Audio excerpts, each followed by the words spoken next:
오렌지블럭 인테리어 마스터 이코치입니다. 이 집은 처음 왔을 때 곰팡이 냄새가 심했습니다. 벽면들 여기저기에 곰팡이가 보였고 그대로 입주를 생각할 수는 없을 정도였죠. 하지만 지금 전혀 다른 공간이 됐습니다. 구축 아파트 인테리어를 계획 중이거나 빌라 리모델링 관심이 있다면 오늘 이 영상 끝까지 보셔야 합니다. 겉모습만 예쁘게 하는 인테리어가 어떻게 우리 집을 참혹하게 만드는지 낱낱이 보여드리죠. 여기는 강남에 있는 35평 빌라 현장이고 2003년도에 준공된 집인데 약 4년 전에 5천만 원 가까이 들여가지고 인테리어 공사를 했다고 해요. 한데 점점 참혹하게 집이 변해갔죠. 예쁜 집이 곰팡이 천국으로 바뀌어간 겁니다. 인테리어는 겉에서 보는 게 다가 아닙니다. 건물의 구조를 먼저 이해할 줄 알아야 되죠. 할 때 제대로 안 하면 2번, 3번 돈을 다 날리는 겁니다. 오렌지블럭이 이 집을 평생 거주할 수 있는 완벽한 두 번째 새 집으로 어떻게 만들어 드렸는지 모두 보여드립니다. 이 집이 4년 전에 그때 인테리어 공사를 했던 집이라고 했죠. 처음 실측하러 왔을 때도 곰팡이가 심하게 보였지만 이사 나가고 짐 다 빠지고 보니까 더 심하더라고요. 눈에 그 보였던 거 말고도 숨어 있던 것들 한 벽면에 가득이었어요. 이거 정말 말도 안 되는 겁니다. 서울에, 논현동에 이런 집에서 살고 있었던 거예요. 우리 가족들 건강이 좋을 리가 없었겠죠. 벽 전체에 곰팡이가 그렇게 피어 있었다는 건 기존의 공사를 제대로 못했다는 얘기밖에 안 되는 거죠. 예산이 부족해서 고객이 싸게 해달라고 한 거 아닐까요?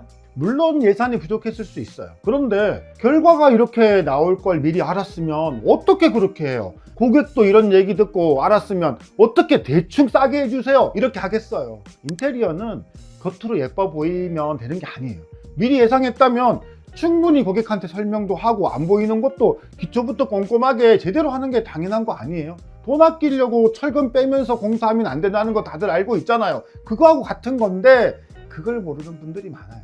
이 집은 왜 유독 곰팡이가 심했을까요? 가장 큰 이유는 이 집을 감싸고 있는 건물 외부면에 단열이 제대로 안 되어 있어서 그런 거죠. 여기는 외단열 구조거든요. 그리고 여기가 또 1층인데 보통은 이제 지면에서 올라오는 습기의 영향도 많이 받는 데다가 거실 앞에 발코니 쪽에 화단이 있다 보니까 거기에 좀 배수가 잘 안 됐어요. 배수가 잘 안 되면 이 1층 집은 외부 쪽에서 영향을 더 많이 받는 거죠. 일반적인 아파트는 내단열로 되어 있어 가지고 외벽에 실내 쪽 면에 단열이 되어 있는 건데 근데 이 집은 외단열이잖아요. 외장의 그 마감재하고 외벽 콘크리트 사이에 단열재가 들어가 있는 그런 구조인데 이 외단열이 허술하게 되어 있으면 확인을 할 수가 없어요. 외벽 마감재를 다 허물고 다시 할 수는 없잖아요. 이런 경우에 인테리어 할 때는 외벽 쪽에 있는 실내 벽면에 단열 보강을 무조건 다시 해줘야 되는 건데 그걸 안 한 거죠. 그래서 여기 공사를 어떻게 하셨다는 거예요? 일단 단열 부위는 기존 벽, 천정, 마감 다 철거하고 곰팡이 제거하고 나서 단열 시공을 한 거죠. 입주 여유나 시간이 좀 더 있었으면 난방 배관의 바닥까지 아예 다 드러내고 바닥의 단열까지도 다 다시 손봤을 거예요. 그런데 공사 기간이 좀 짧아가지고 그렇게까지 다 하지는 못했지만 대신 우리가 열교 현상이 일어나는 그런 것들 절대 일어나지 않게끔 작업을 했어요. 단열재가 들어가는 그 벽면에는 하단 쪽에 몰탈 바닥을 전부 다 철거하고 나서 단열재를 벽과 이 바닥 그 사이에 완전히 밀어넣고 단열 시공을 했습니다. 바닥 난방 배관 그대로 두면서 외벽을 따라 이어지는 그 단열 라인을 하단 부분에 안 보이는 부분까지도 완벽하게 다시 시공을 한 거죠. 실내 열도 최대한 빠져나가지 않고 외부 냉기가 안으로 침투하지 않도록 시공을 한 거예요. 눈에 안 보인다고 대충 넘어가거나 이런 걸 아예 모르고 단열재를 붙이면 망합니다. 계절 바뀌고 할 때마다 결로 곰팡이 머리에 이고 사는 거죠 뭐. 아까 보여드렸던 위치가 여기인데 단열을 꼼꼼하게 보강해 드리면서도 이 맞춤 책장 벽에서 5에서 10cm 정도 띄워서 설치를 한 거예요. 외벽면에 설치하는 가구들 웬만하면 벽에서 충분히 띄워놓는 게 좋습니다. 그래야 이 가구 뒷면에 바람이 숭숭 통하면서 곰팡이가 안 나거든요. 안방 앞에 있는 드레스룸도 마찬가지죠. 붙박이장이 한쪽 벽면을 따라 쭉 들어갔는데 거기도 외벽에서 띄워서 가구를 시공했고요. 가구와 벽면 사이에 꼭 공간을 띄우는 거 절대 잊지 마시기 바랍니다. 이거 잊어버리면 큰일 나요. 장안에 옷이며 이불이며 전부 곰팡이 천국되는 겁니다. 지금까지는 인테리어의 뼈대가 되는 기초공사에 대해서 설명을 드렸는데, 이제 이 단단한 기초 위에 오렌지블럭이 어떻게 품격 있는 디자인을 구현했는지 현관부터 보여드리겠습니다. 놀라운 변화 기대해도 좋습니다. 예전 현관은 집에 이렇게 들어서면 정면과 이 우측의 키 큰 장이 양쪽으로 기역자 형태로 자리 잡고 있었는데, 좁은 현관에 그렇게 장이 꽉꽉 들어차 있다 보면은 이 공간이 답답하게 느껴질 수밖에 없어요. 게다가 기존 신발장만으로 수납이 부족하니까 별도로 신발 수납을 두고 그렇게 사용하고 계셨고요. 현관을 디자인하고 계획할 때 오래 살아야 할 집의 핵심 팁은 현관 볼륨을 최대한 확장하는 겁니다. 수납과 공간감을 모두 잡아야 되는 거죠. 먼저 중문의 위치는 방문하고 간섭이 없는 한에서 거실 쪽으로 최대한 밀어서 현관의 이 깊이감, 공간감을 확보를 하고요. 신발장도 그만큼 더 많이 넣어드렸습니다. 현관 오른쪽에 보이는 이 벤치는 금속 프레임으로 제작을 해가지고 얘가 구조적으로도 정말 안전하게 그렇게 제작을 했죠. 이런 디자인은 이 현관을 넓게 보이기도 하지만은 이 집의 첫인상을 그렇게 결정짓는 디자인 포인트가 되는 거예요. 벤치 위에 이 포인트 벽면 있죠. 이 세라믹은 아일랜드 식탁 저기 주방에 있는 거를 이렇게 적용을 해가지고 단정하면서도 이렇게 고급스러운 그런 느낌이 나도록 그렇게 디자인을 해봤어요. 옆에 있는 이 분전함은 가구 도화로 예쁘게 이렇게 가려줬고요. 벤치 라인에 맞춰가지고 신발장 하부를 이렇게 띄워주면서 간접 조명을 넣었더니 입체감도 더해지고 공간감이 훨씬 더 넓어집니다. 건너편의 이 벽면에는 전신 거울을 이렇게 매립을 했죠. 외출 전에 우리가 온 매무새 이런 것들을 점검할 수 있도록 했고요. 마지막 이 중문에는 스윙 간살 도화로 이렇게 마감을 했는데, 중문 이 옆쪽에 이 날개벽을 이렇게 추가를 해가지고 신발장의 측면이 보이지 않도록 디테일을 더했습니다. 거실은 필름 마감의 특징을 잘 활용하면서도 시선을 끄는 포인트들을 적절히 넣어서 완성도를 높인 공간입니다. 먼저 벽면을 보면은 전체를 필름으로 마감했기 때문에 필름 폭에 따라 생기는 매지 라인이 보통 있잖아요. 이번에는 의도적으로 이 매지 라인 간격을 언밸런스로 구성을 해서 반복적인 디테일이 되지 않도록 질리지 않는 구성이 되는 그런 디자인을 적용해 봤습니다. 또 이 거실에서 최대 포인트, 바로 원형 우물 천정이죠. 보통은 이렇게 원형으로 우물 천정을 만들면 도장으로 천정을 마감을 하거든요. 그런데 그게 좀 비싸요. 그래서 예산을 좀 아끼면서 할 수 있는 방법이 뭐가 있을까 고민하다가 이렇게 필름으로 마감을 해봤습니다. 도배로는 이게 안 되거든요.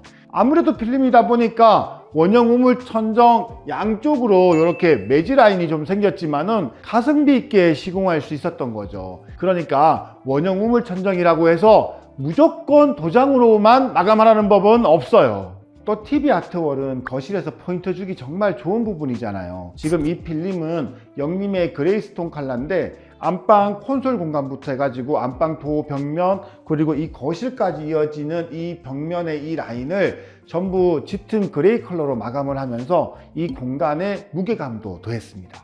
마지막으로 조명 얘기 안 할 수 없죠. 이 집은 간접 조명들 정말 잘 활용한 사례인데요. 둥근 우물천정 안에도 간접 조명이 들어갔고요. 이 TV 아트월 벽면에도 세로로 간접 조명이 있는데 잠깐 외출했습니다. 조만간에 다시 들어올 예정이고요. 그리고 안방 이 콘솔 공간 이 벽면 하부에도 간접 조명이 있고 공용욕실 앞쪽 벽면 하부에도 간접 조명이 있습니다. 이렇게 적재적소에 간접 조명들 활용을 많이 좀 해보시면은 집 전체의 이 무드가 한층 더 따뜻하고 품격 있게 바뀌는 겁니다. 주방은 냉장고 위치 정말 중요하죠. 주방 진입부 쪽에 떡하니 냉장고장 있으면 주방이 훨씬 좁고 답답해 보입니다. 예전 주방 모습 한번 보세요. 냉장고장 위치가 지금 어디 있죠? 주방의 이 진입부 쪽에 있잖아요. 김치 냉장고 자리도 부족해가지고 냉장고 라인에 나란히 있지 않고 따로 동떨어져 있어요. 이렇게 냉장고장에 옆 라인이 보이면 그 주방은 절대 예뻐 보일 수가 없습니다. 새로운 주방은 냉장고 위치를 이쪽 뒷면에 거실을 바라보도록 이렇게 넣었고 그 앞쪽에 넓은 이 아일랜드를 구성을 했습니다. 이번에 공사하면서 김치 냉장고는 고객이 필요 없다고 하더라고요. 그래서 원도 냉장고 하나 하고 냉동고 하나 이렇게 나란히 배치를 했고요.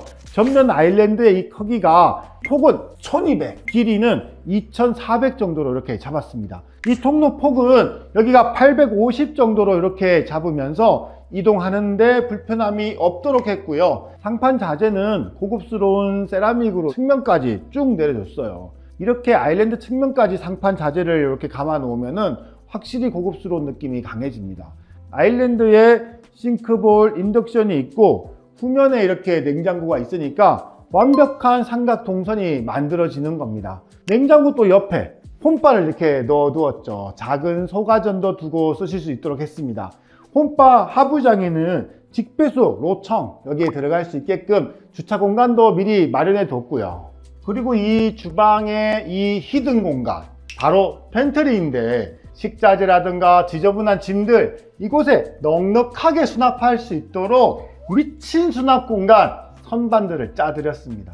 예전에 이쪽으로 발코니로 들어가는 슬라이딩 문이 하나 이쪽 뒤에 있었어요. 발코니는 단열이 안 되기 때문에 슬라이딩 문 하나 그냥 달랑 달아두면 추운 외기가 집 안으로 그대로 들어오는 겁니다. 아마 이 주방이 그래서 더 추웠을 거예요. 안 봐도 비디오입니다. 이번에는 공사를 하면서 이 주방 발코니 일부를 확장을 하고 기존에 있던 도어는 없애가지고 터닝 도어를 이쪽으로 세탁실 쪽으로 옮겨가지고 외기를 완벽하게 차단해주는 그런 터닝 도어 설계를 했고요. 주방 가구 도어를 이렇게 열어두면은 채광과 환기까지 완벽하게 용이하도록 이쪽 전면에 시스템 창까지 적용을 했습니다. 안방은 디자인과 실용성을 모두 잡은 그런 공간입니다. 여기도 벽면을 따라서 곰팡이가 쭉 정말 많이 피어 있었어요. 단열이 부족했던 공간이었기 때문에 외벽 단열을 또 신경을 더 썼죠. 꼼꼼하게 보강을 해드렸고요. 안방에서의 이 디자인 포인트 바로 이 침대 헤드월이죠. 따뜻한 그런 느낌이 드는 그런 느낌의 헤드월 프레임 그리고 이 무지주 선반까지 톤들을 딱 맞추어 가지고 따뜻하게 마감을 해드렸고요. 헤드 또 상단에 업라이팅 간접 조명을 적용을 해서 밤에는 몽근한 빛이 편안한 무드 그렇게 만들 수 있도록 그렇게 한번 디자인을 해봤습니다. 또 요즘 침대 헤드월 만들면서 독서등 빼먹는 분들 없으시죠? 독서등 꼭 설계를 하세요. 생각보다 누워서 이런 스팟 조명들 정말 쓸 일이 많거든요. 하루 마무리하면서 편안하게 쉴 이 안방만큼은 따뜻하고 안정감 있게 이렇게 만들어주는 게 정말 중요합니다. 욕실은 디자인도 중요하지만 실제로 쓸 때 편안감 이게 정말 더 중요해요. 기존 욕실은 샤워 공간이 너무 좁아가지고 발꿈치도 계속 부딪히고 몸을 돌릴 때마다 막 신경 쓰이고 그런 불편함 겪어보신 분들 아실 거예요. 그래서 이번에 휴먼 스케일을 기준으로 해가지고 치수를 제대로 확보하면서 욕실 디자인을 잡아봤습니다. 욕실 배치 이렇게 공식처럼 딱 알려주실 수 있으신가요? 이 치수들만 기억하시면 돼요. 샤워 부스 폭은 최소 폭 750mm 이상만 확보하면 되고요. 800mm 이상 되면 좀 넉넉합니다. 샤워 수전 높이는 바닥에서 950mm 정도가 적당하고요.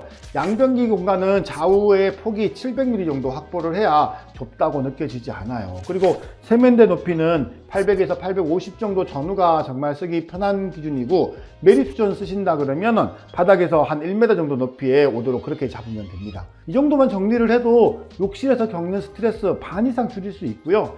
예쁘게만 꾸미는 게 인테리어가 아니에요. 욕실은 쓸 때 편해야지. 그래야 진짜 잘한 설계라는 거 그거 기억하시면 됩니다. 아무리 마감을 예쁘게 해도 기초가 부실하면 결국 티가 납니다. 겉은 멀쩡해 보여도 곰팡이 피고 썩고 다 뜯고 다시 하지 않으려면 처음부터 구조를 제대로 알고 그렇게 해야 되는 겁니다. 어디에 맡겨야 할지 믿어도 될지 고민이 되신다면 그냥 오렌지 블럭에 전화 주세요. 2번 인테리어 하는 일 없게 해드리겠습니다. OBM 이코치였습니다.